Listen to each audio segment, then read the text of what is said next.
গণতান্ত্রিক বাংলাদেশ বিনির্মাণে সর্বশক্তি নিয়োগ করতে জনগণের প্রতি আহ্বান জানিয়েছেন বিএনপির চেয়ারপারসন বেগম খালেদা জিয়া।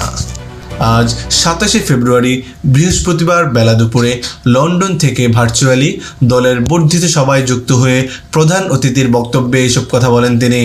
এক বিবৃতিতে খালেদা জিয়া বলেন, গণতন্ত্র পুনরুদ্ধারে জনগণের সক্রিয় অংশগ্রহণ ছাড়া কোনো পথ নেই। এখনও ফ্যাসিস্টদের দোসর ও বাংলাদেশের শত্রুরা দেশকে অগণতান্ত্রিক ধারায় ফিরিয়ে নেওয়ার ষড়যন্ত্রে লিপ্ত রয়েছে।